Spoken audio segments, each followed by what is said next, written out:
Now I need to warn you. What you're about to hear is deeply disturbing. Viewer discretion is strongly advised, because this isn't just about secrets, it's about worship and ownership, and how someone the whole world trusts might be building something far more terrifying than a media empire. Oprah Winfrey is not who you think she is. You see awards, philanthropy, a billion-dollar smile. But I saw something buried beneath her greenhouse in Hawaii. Something old, something alive. She calls herself a mother, and deep beneath that garden, she raises girls like flowers. But not all of them came from her womb. My mother was the one who taught me how to keep things alive. She didn't have much, but she had a gift with soy-like. Her hands spoke a language the earth understood. Every spring we'd build tiny rows of flowers along the chain-link fence outside our apartment in Milwaukee. And even when she got sick, even when the chemo made it hard for her to stand, she'd sit on a folding chair in the yard, guiding me with a tired smile and dirt under her fingernails. "You take care of them," she used to say, "and they'll take care of you." I held on to that for years after she died. Her dream was to retire in Hawaii leave, out her days surrounded by plumeria, mango trees, and warm breezes. I couldn't save her from the cancer. But after she passed, I sold everything, packed 2 suitcases, and moved to the island. I didn't know what I'd do, only that it had to involve a garden. The listing said seasonal groundskeeping for a private estate.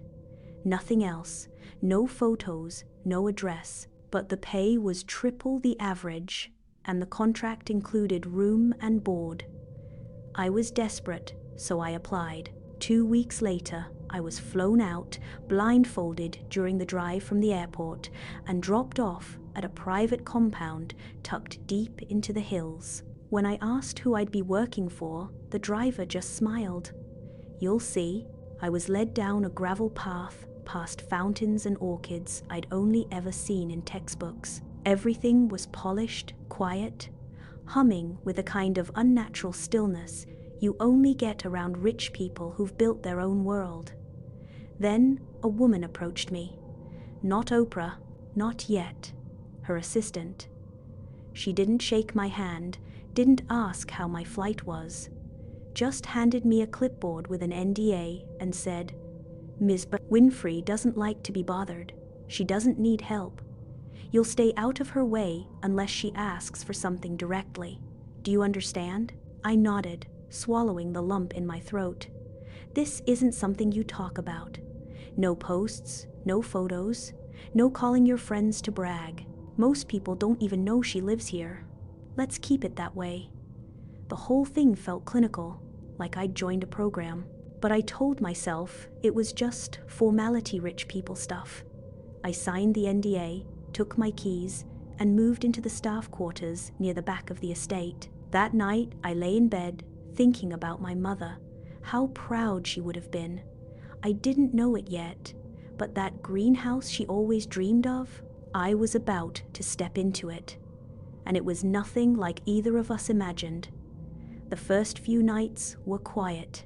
Too quiet, actually. No waves, no crickets, no frogs. Even the wind seemed like it refused to blow through the property. I chalked it up to the design. Maybe the estate had some kind of noise barriers or elevation that made things feel muted. But on the 4th night, the silence broke. I'd fallen asleep early, still jet-lagged, wrapped in that faint hum from the old radio on my nightstand, the kind of static that feels like it's hiding something if you listen too long. Around midnight, I shot awake. Not from a nightmare, not from movement, from sound, something soft, distant, a melody. At first, I thought it was coming from the radio, but the dial was turned all the way down. Still, the sound was there, floating through the vent above my bed. A voice maybe, two singing slow, low, female. A familiar tune, but twisted, slurred at the edges like the singers were underwater. She's got the whole world in her hands, over and over, that same line. She's got the whole world in her hands. But something about the she in that song felt wrong, like it wasn't God they were talking about. I sat up and moved to the window, nudging the curtain with 2 fingers. The path outside was dimly lit by garden lanterns, but there was no one there. No staff, no Oprah, just trees swaying gently in a wind I couldn't feel. I listened harder. The hymn wasn't coming from outside, it was coming from somewhere else. Beneath me, maybe, through the pipes or through the walls. And right as I leaned in, trying to follow it, it stopped, like it knew I was listening. My heart was pounding, but I told myself it was nothing. Maybe a TV from one of the other rooms. Maybe a strange echo. I lay back down, turned the radio up just slightly to mask the quiet, and eventually drifted off. The next morning, I asked one of the housekeepers casually if she ever heard singing at night. She froze, didn't look up, just kept folding sheets. And then she said, softly, almost like she was embarrassed to admit it, "We don't stay up past curfew." I asked what she meant. She just shook her head. "You'll get used to it, or you'll quit. That's what happens to the gardeners." "The gardeners?" I asked. She finally looked at me. "You're the 4th one this year." I didn't know how to respond to that. I thought about asking more, but she walked away without another word. That afternoon, I kept myself busy. I stayed in the sun. I clipped roses, trimmed back invasive vines, dug my hands into the dirt like it could pull the worry out of me. But the truth was, something had changed. I wasn't just here to garden anymore.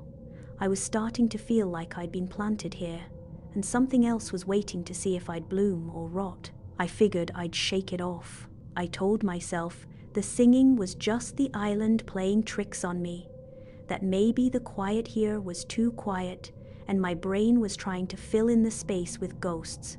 But there was no denying the air felt different after that night, heavier, like the soil didn't want to be touched, like the vines watched you back. And the greenhouse, what I once saw as a dream, a glass cathedral of green, started to feel like a mouth. One I was walking into every day without even thinking. It was hidden near the edge of the property. No cameras, no signage.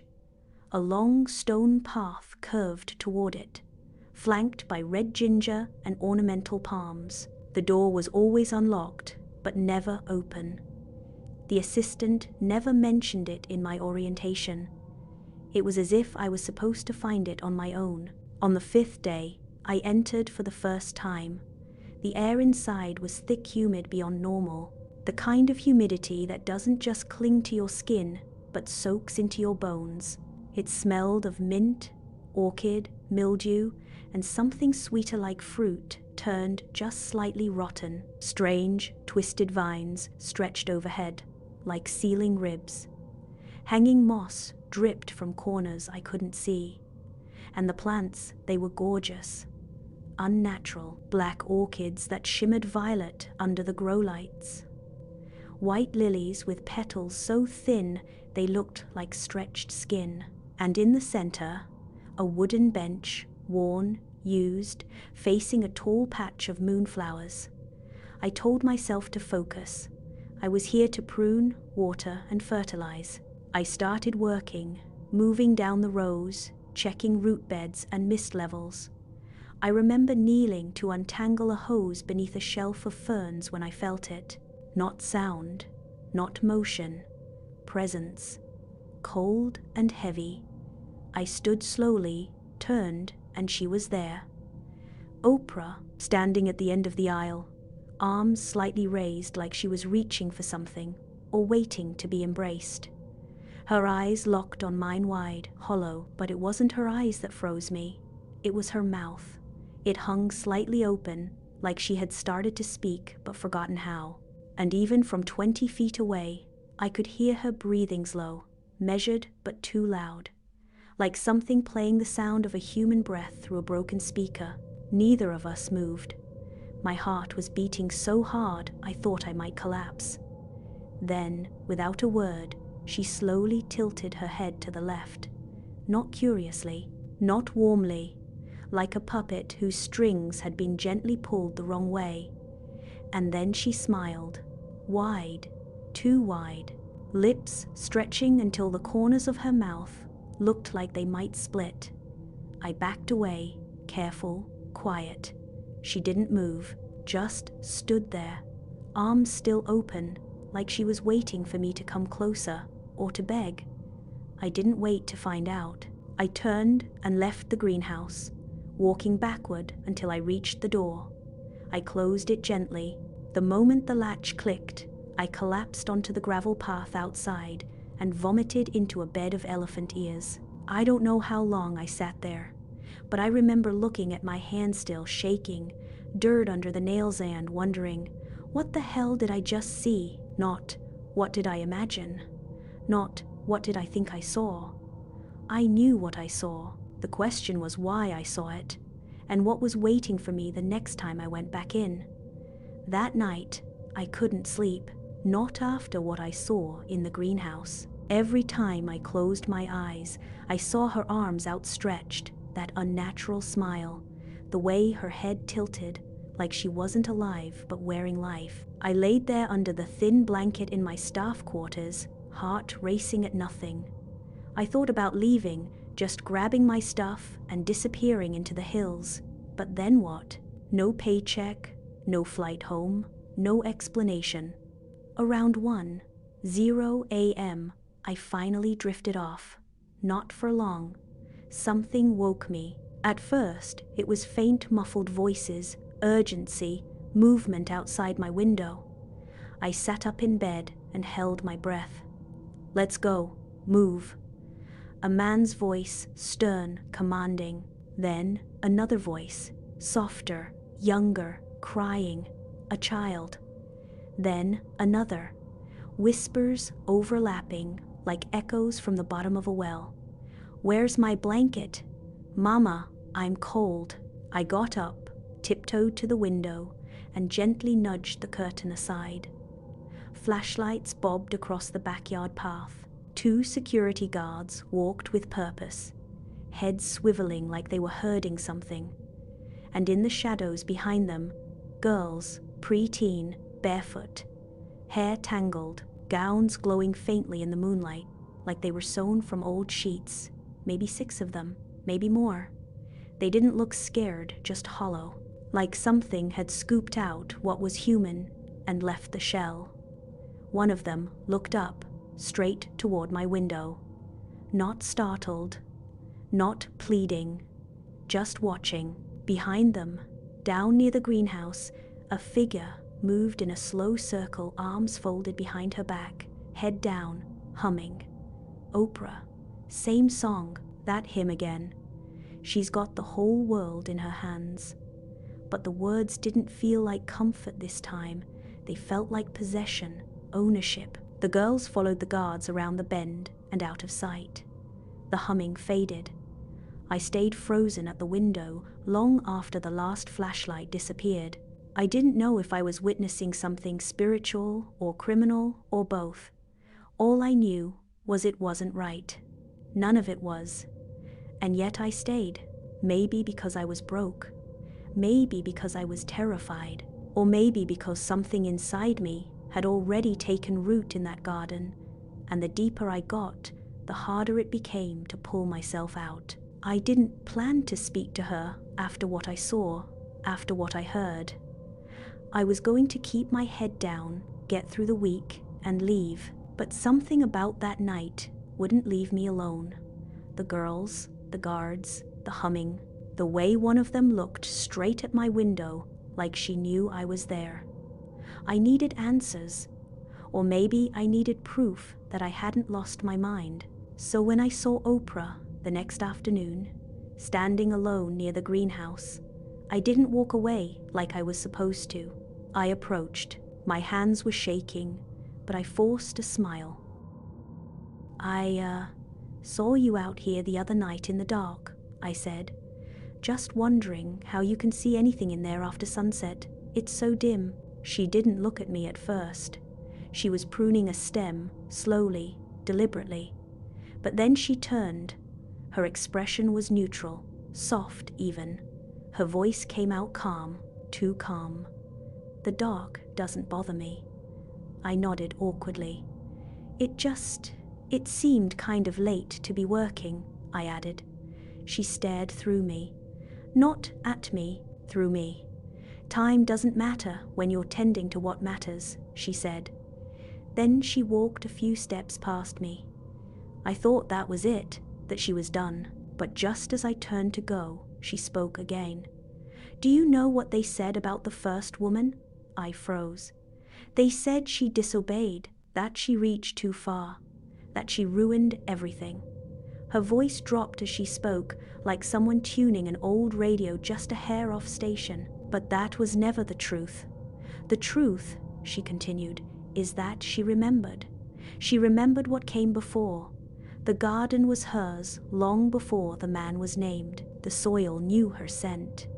The trees bowed for her, and when they tried to silence her, tried to erase her from the story, she simply went underground." I didn't respond. I couldn't. My throat was dry, my heart hammered in my ears. Oprah stepped closer. "They call her sin, temptation, a mistake," she whispered. "But I call her mother." Her eyes didn't blink. "She speaks through me now. She feeds them through me. The children you hear crying," she smiled, just slightly. "They are not crying out of pain. They are crying because they are being reborn. The world lied to them about who their mother was. But here, beneath these roots, we correct the story." I stepped back. Something behind her eyes, it didn't belong. It wasn't madness, it was clarity. The kind of clarity that only comes from belief, or possession. "I should get back to work," I muttered. She nodded slowly. "Yes," she said. "They're expecting you." I paused. "Who's expecting me?" But she didn't answer. She turned and walked back into the greenhouse. The vines above the entrance rustled slightly as she passed beneath them, even though there was no wind. I stood there for a long time, trying to remember what I'd come out there to say, trying to convince myself I'd misunderstood every word. But I hadn't. And from that moment on, I stopped thinking of her as Oprah. Whatever she was, Oprah was only the shell. I didn't sleep that night. I lay in bed, staring at the ceiling, trying not to think about the way she said, "They're expecting you," not "she's expecting you." They. By sunrise, I wasn't just afraid. I was obsessed. I had to know what was under that greenhouse. By midday, I saw her assistant lead 2 housekeepers away from the garden path. Security was light. Oprah was nowhere in sight. I grabbed my gloves and gear and walked the trail like I was on assignment, calm, intentional. The greenhouse door creaked open. I stepped inside. It was warmer than usual, not from the sun, from below. The soil smelled strange, sweet and sour, like old fruit and iron. I moved to the center of the floor and pushed aside a few stacked trays and bags of fertilizer. There it was, a square of metal, inlaid into the wood planks. I hesitated. Then I pulled. The hatch opened with a soft hiss. Cold air rushed up from the blackness below. A metal ladder disappeared into shadow. I climbed. Each step creaked faintly. The air grew thick, wet, like a basement long forgotten. When my boots touched dirt, I turned on my flashlight. I stood in a narrow corridor, carved by hand. Roots crawled through the walls like veins. The deeper I walked, the more I saw on the walls drawings, crayon sketches taped to stone. Girls holding hands, a woman towering over them with wide arms and empty eyes. Some had halos, others had horns. I stepped into a small room, barely 6 feet across, 2 bunk beds, A stuffed bear with one eye missing, a dress hung on a nail, still damp, still warm. Then I heard it, the hymn, "She's got the whole world," but now it echoed like a lullaby through the tunnels. A child's voice. Then more voices joined in sweet, unified, practiced. I followed the sound. Another room, larger, lit by candles and glass jars. The air was chokingly sweet, like too many flowers in a sealed casket. And in the center of the room, she sat, Oprah, on a stone bench, hands folded in her lap. Surrounding her were girls, barefoot, dressed in white, their faces pale and blank as porcelain. They rocked side to side, singing, staring up at her like she was salvation. She's got the whole world. Oprah didn't blink. Her eyes tracked each girl's movement like a conductor. And then she smiled. That same smile, too wide, too still, like her mouth was remembering how to be human. I stepped back. My boot landed on a small twig. Snap, instantly, silence. Every girl stopped singing. Every head turned. Eyes locked on me. One girl pointed. "Mama," she whispered. He wasn't supposed to see. I ran. I don't remember climbing the ladder. I just remember running, knees buckling, hands slipping, lungs burning until I slammed the hatch shut and kicked the trays back over it. I didn't even stop to breathe. I walked straight back to the staff quarters, drenched in sweat, and locked myself in my room. I threw my tools in the closet, took off my muddy boots, sat on the edge of the bed, heart hammering against my ribs like it was trying to escape without me. But the worst part wasn't what I saw. It was the feeling that I hadn't left that place alone, like something had followed me, something that wasn't running because it didn't have to. Hours passed, the sun set. I didn't move. I kept the lights off. I didn't want to see anything. Around 2 a.m., I started to feel like I was being watched. Not the kind of paranoia that creeps in slowly. This was sudden, like someone flipped a switch. I stared at the door.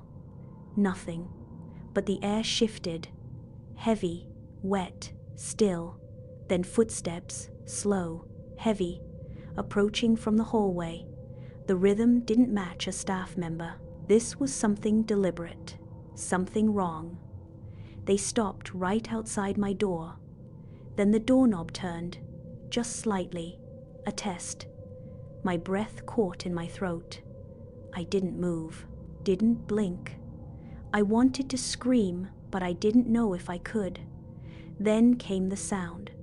Breathing, slow, deep, not angry, just there. Breathing like it had all the time in the world.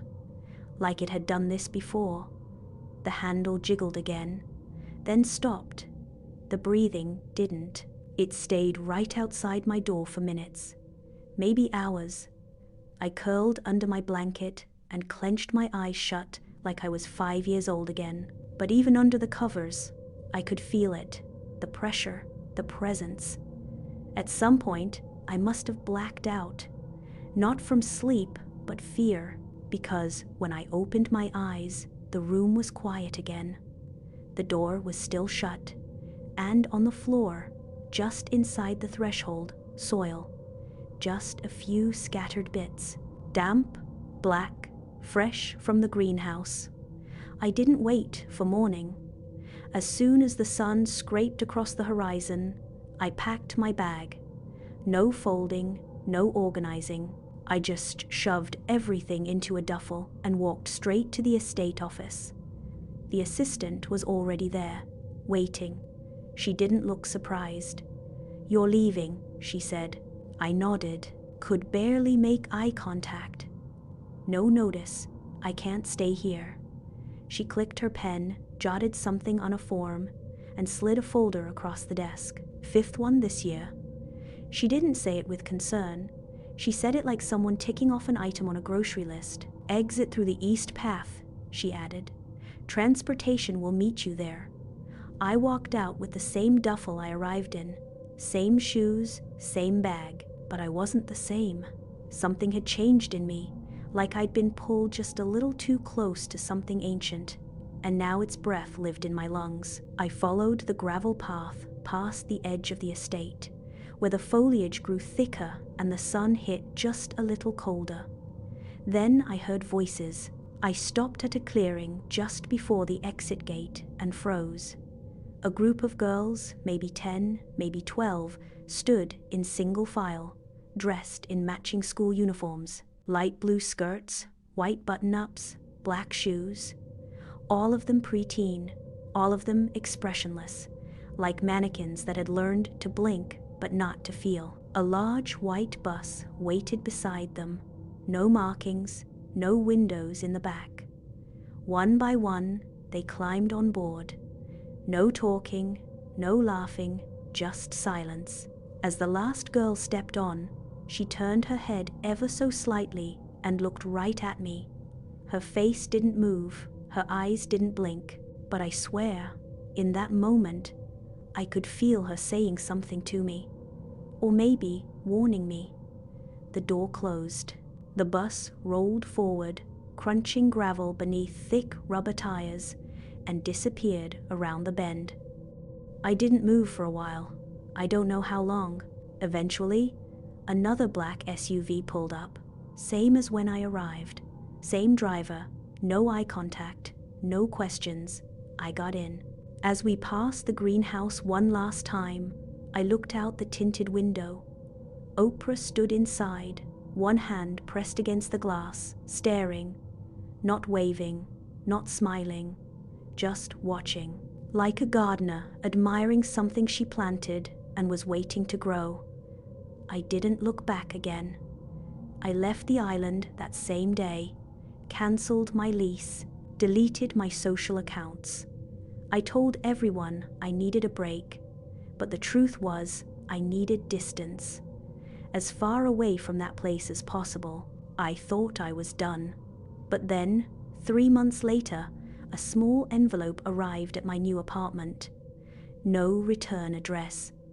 Inside, a single Polaroid. I didn't want to look, but I did.